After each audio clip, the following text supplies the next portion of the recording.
Hi, my name is Jessica Mathis. I'm the executive director from Mixed Green Savannah. Mixed Green Savannah is a local nonprofit. We focus on making um, the Savannah area more inclusive for people with and without disabilities through health community outreach and social justice. And today, in partnership with um, Rideshare2Vote, I will be talking about how to make a plan during this upcoming elections. As a person with a disability, making a plan to vote is very important. The first aspect that I will talk about is why is voting and advocacy important?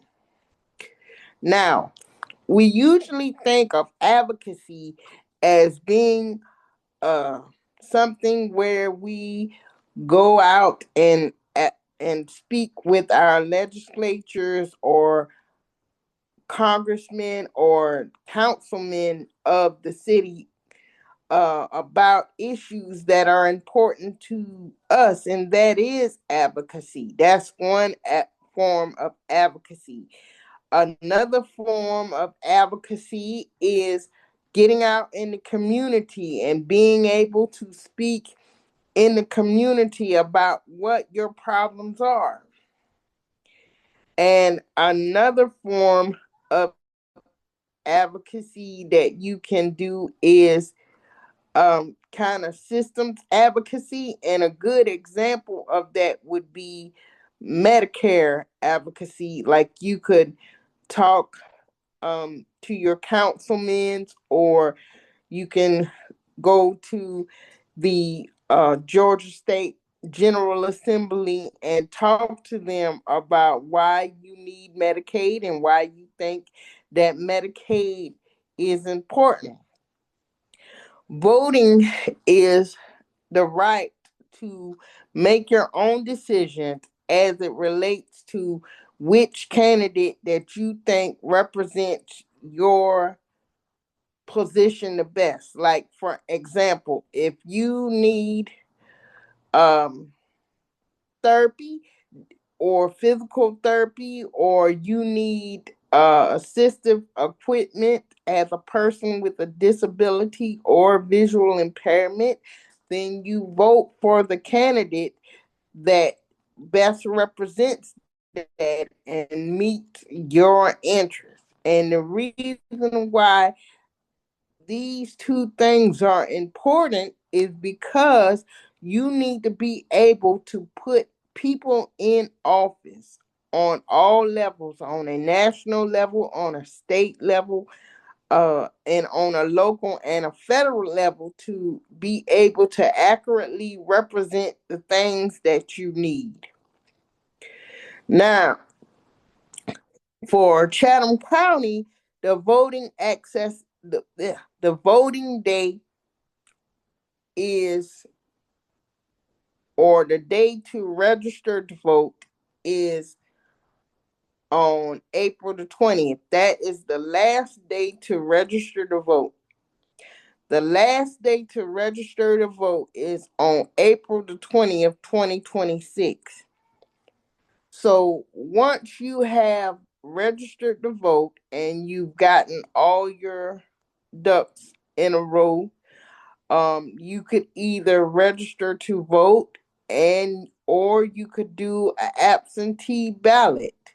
Absentee ballot request form is a form that you fill out to let them know that you want to be able to vote by mail.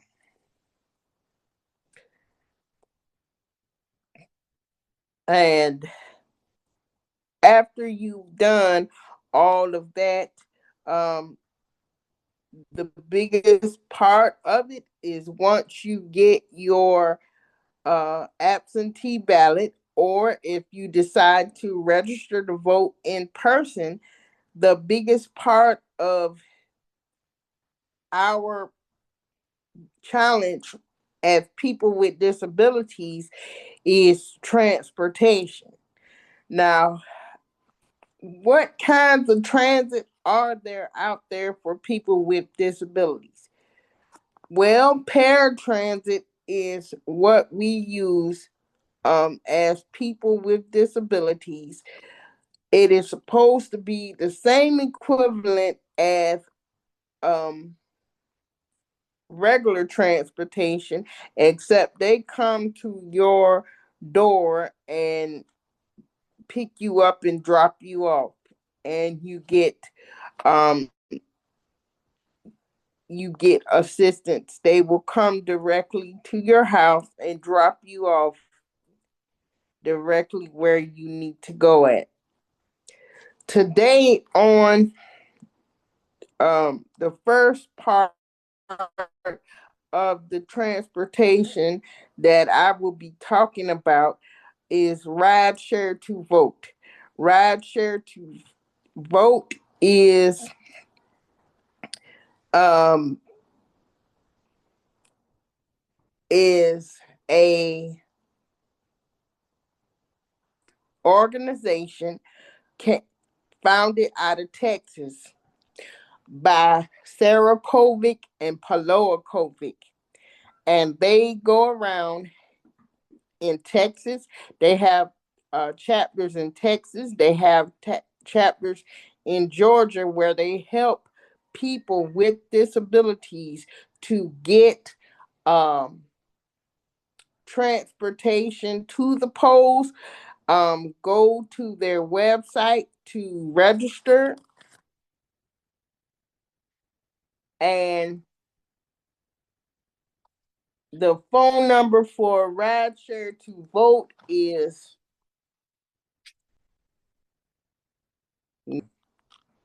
and just register with them, and they should be able to pick you up within a couple of hours um, of you letting them know that you need a ride.